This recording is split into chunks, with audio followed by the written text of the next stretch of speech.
Thank you for joining us now for Brex Chat. Yes. We are here to talk about Juan Ignacio Nacho Brex, the finest rugby player in all of bits of Italy where someone came over from Argentina and used to play sevens and now inexplicably is a incredibly class but very slow centre. We were discussing the other day who partners Brex in like the most Brexit backline of all time. And we concluded that potentially Kieran Williams, from a Welsh perspective, Ramil Gaisin At 10. Undoubtedly the Russian fly half. Yeah, if you don't know, he's a Russian fly half. He just kicks the ball fucking miles every time he gets it. Wait, I'm just going to take the expletive out of that so we don't get demonetised.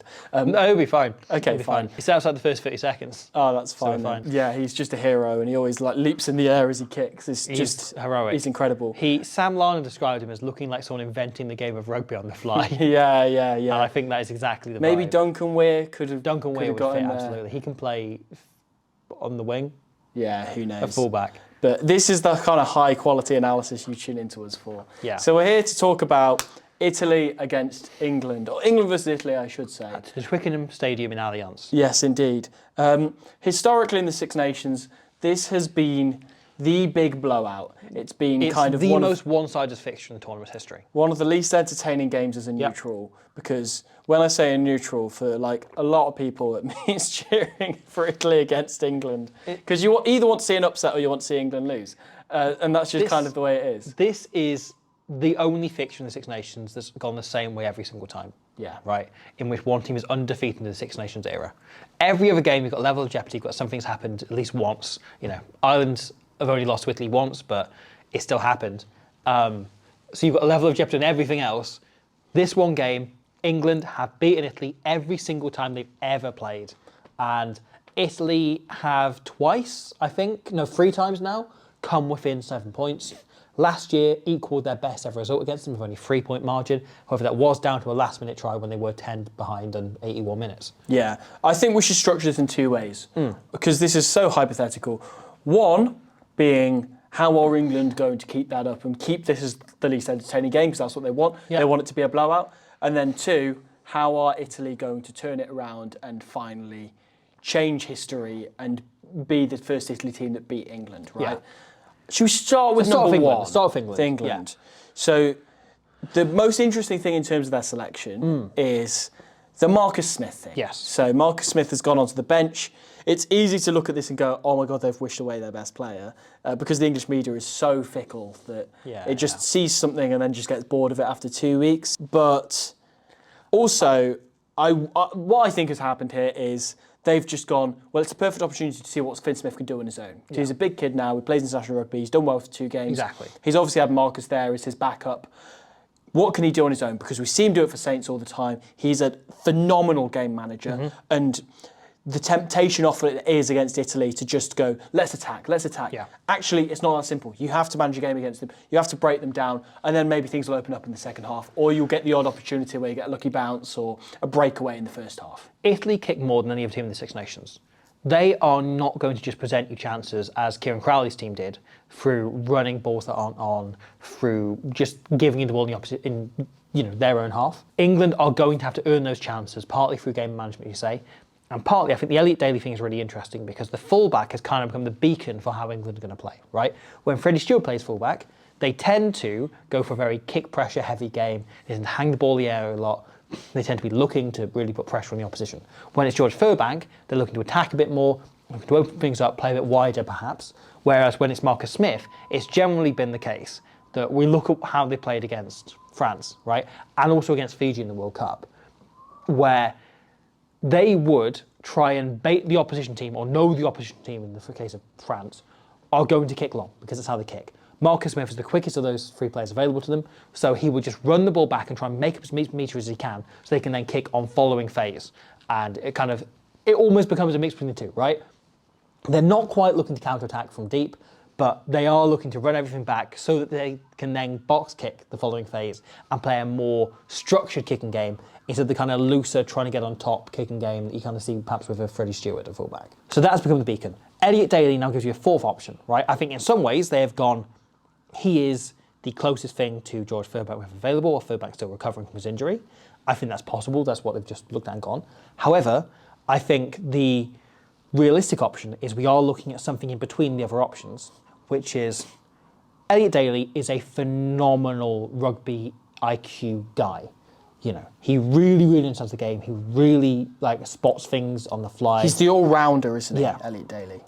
There was something that Eddie Jones talked about once, that he has rarely met a player who learns plays quicker, who is better at getting up on notes, and you can give him your game plan notes and he'll be up on the fly and he'll be able to execute them almost instantly.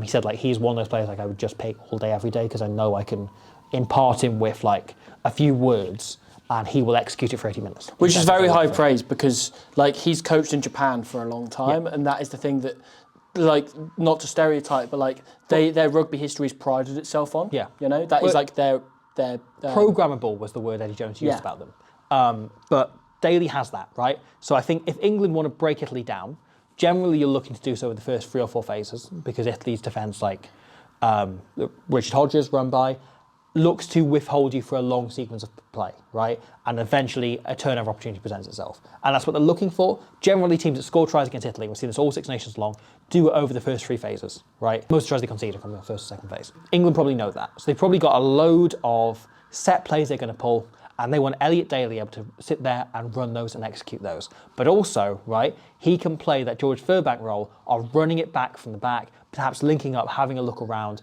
and allowing them Finn Smith to pull a phase on kick return, right, on trying to open something up when there's less opportunity there, more off the fly. And from that perspective, I think a lot of the interesting conversation is around how we think England will kick. Yes. Because Alex Mitchell loves the aerial bomb. It's something that he's got really, really good at in the last 12 months or so. Finn Smith, likewise. I think sometimes it could be the case that they do the one where it's the dummy box kick at the back, send it back to Finn Smith. It's a really well-established partnership, obviously, in those 9 and 10. Yeah. And Finn Smith then either whacks it across field or goes in the air again or goes long. There's such a huge arsenal of kicks there. I think a big part of that comes down to, and we're recording this before the Italian team is out, but the Italian back 3 that is out there. Obviously, Ange Capuozzo is really athletic, but he is short. So he's somebody that's targetable. Hello, this bit of the video we start talking about why it's really good that they've got Simone Jesse for counter-attack and Tommy Allen to defuse bombs in the back 3. And they've not picked either of those guys, they've picked these guys instead. Although that said, some of the points do still count. That they've got Matt Gallagher, who's a left-footed kicker on the left wing, which is a really good option to have. He was really good in the autumn, kicking down the line especially, and he's a great aerial threat as well. So that's maybe something they'll start trying to target with their aerial kicking game, which we do talk about. And Monty Ioane on the other wing, who usually plays on the left, playing on the right this week. Again, huge for counter-attack. If Capuozzo manages to fuse for some bombs, potentially if there's deflections off contestable kicks, maybe it might mean broken field for Monty Ioane. So we will see. Watch this space. Apologies for the impromptu analysis on the fly. Back to the video. So, anything to add on England? I think their pack is going to look to get on top massively. They've gone 6-2 on the bench because they're very much clearly targeting this. They're looking at blowing them away. Same thing France did, of trying to just melt their pack down. You think? Because I think that is a response that they're panicking, mate. Because they know what's coming. And what's coming? Spaniolo. That's true. On the bench for Italy, most likely. Who got on top last time. Exactly. A few years ago, Exactly. Last year, whatever. England quaking in their boots, mate. Well, I think the English pack is going to be key, and we haven't really mentioned it, but there's a very good chance if England are going to win this game, and if they are going to steamroll as they have so many times in the past, it is going to come down to their pack getting massively on top. Yeah. Because this Italian pack, I think, has been quite mercurial. You've seen them have a really good game and dominate a scrum one week, then the following week they really struggle. Yeah. And it just comes down to how do they perform, right? Like, Fischetti is a brilliant player in the loose. At the scrum, he is like a bit like Geffen Jenkins back in his day, right? It's a toss of the coin. Some referees really like the way he scrummages, some referees hate it, and so you kind of have to take the rough with this move in terms of how that's going to work out. Yeah. From an Italian perspective, this game kind of swings on how their Six Nations is going to be judged a little bit. Obviously, I know that they've got Ireland in the final round, which if they won that, obviously everyone will go, this is an incredible Six Nations for Italy, right? But I feel like the performance of this and how close they are to England, even if they do lose on the scoreboard, is what Italy should be judged on now. Because Scotland game was disappointing, you know. They beat Wales, which they should be expected to beat Wales. I don't think that that's anything more than like business as usual, as we kind of said at the time. They won 3 of the last 4. Yeah. Like, then the France game was really quite disappointing from a defensive point of view. And so they don't want a repeat of that, because if it is, then it kind of feels like, well, the 2024 Six Nations, they had a really good one, and for what reason? yeah. But again, like, you look at that France game, right, and how many of those French tries came with the first 2 or 3 phases? Yeah. Like, they are really susceptible there, and it's that area you need to be targeting. And I think Borthwick's probably noticed that and gone after that.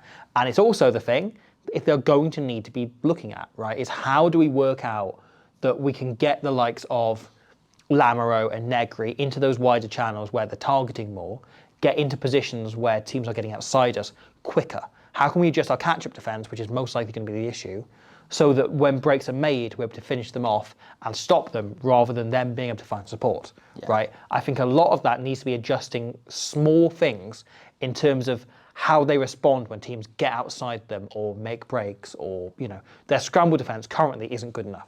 Yeah. And a big part of that as well is like that they are presenting so many opportunities for the opposition to have those unstructured scenarios, and that is something that England really thrive off, you know. Again, going back to how I think they might kick, they've been very contestable so far, all Six Nations. Granted, it's a funny one because with France, if you kick long to them, that's what they want. Like, you're playing into their hands, you're giving Ramos opportunities, you're giving Bielbiare and Atisogbe opportunities.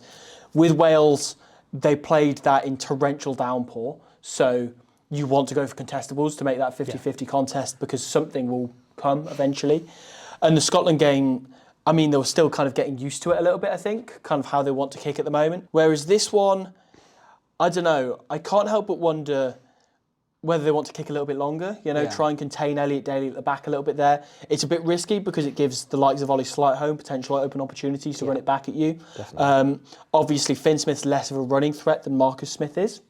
Not to say he's not a running threat whatsoever, like he still is, but Marcus Smith's a one-off. Like, he Yes. is the most dangerous 10 next to Bowden Barrett 100%. in the world from an attacking running point of view. Yeah, I have this gut feeling that with Tommy Freeman and Slightholme. Elliot Daly and and I guess Slightholme at the back, I have this gut feeling that Italy going contestable just won't work for them this weekend. And Freeman's that they so want good to in the challenge air. at the back a little Daly bit more. extremely good in the air. Obviously, Finn not Smith's Freddie great in the Stewart, air as but well. Yeah, massively underrated. Slightholme is the one they can target, as Scotland did incredibly well. Scotland really went after Ollie Slightholme, and kind of through no fault of his own. Like, Slightholme didn't get the ball in an attacking chance once in that game, really.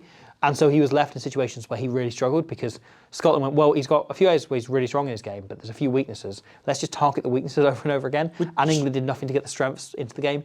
So I think if they have a chance to go after those again, but also, you know that, yes, like, it's one of these things, right? You think, like, oh, you can't fundamentally change things in a week. But Ollie Slightholme's had 2 weeks of going, I was hauled after 45 minutes because I really struggled with these areas of my game. I need to do everything I can to focus on and be on it. Yeah. Because Italy will come after them. So, yeah, the kicking game for Italy, I think, is a huge one. Again, I'd quite like to see what would happen if they went a little bit longer. It's riskier, and they have to connect a little bit more in D on that kick chase. And potentially the room isn't actually on the wing, it's Brex following up, trying to keep up with Jesse or Capuozzo on the outside, which Scotland managed to find a lot of room out there. You know, you look at that first try that they scored through Hugh Jones was a direct result of them targeting that. But in terms of Italy's attack, like, I'm confident it will score some tries. Will it score enough to keep them in the game? That's the question isn't it? mark. That's the question. Yeah. There's only so many times that Brex can put Manicello into a little bit of space. Yeah. And against France, it was kind of a case of, you score 3 tries, we scored 12 or whatever it was. Yeah. You know? And I just really hope from an Italian perspective it's not that again this weekend, because I've seen that enough times. And this Italian team is better than getting hammered by both France and England, and then possibly Ireland the following week. So the record in Six Nations so far, 24 English wins out of 24. Do you think this weekend is a foregone conclusion, or do you think there's a chance, there's an opportunity for Italy here? I think unpredictability is Italy's thing at the moment. That, you know, it is they strike when you least expect them to. But so I wouldn't call it a foregone conclusion. You can probably tell from my tone of voice how I've talked in this whole thing. I expect England to win this game. Me too. And I expect them to win it quite comfortably. And I really so hope I'm wrong, because this Italy team are better than the chances I'm giving them. The other side of this is, as well, right? England bonus point victory may just put them into first in the table going into the final weekend, where they play Wales, who are the worst team in the history of mankind. Apparently, I heard this. So England, Six Nations, is basically confirmed. Well, the worst team in the history of mankind is England after round 1 because they lost a game. Oh, that's Have you true, not read actually. the English media? Yeah. Well, then winning the Six Nations would just make them even worse, I sort of believe. That would be objectively very funny. It would be. It'd be hilarious. Anyway, I'll just end this with my campaign is to stop calling him Borwick and start calling him Borthwoke. Thank you.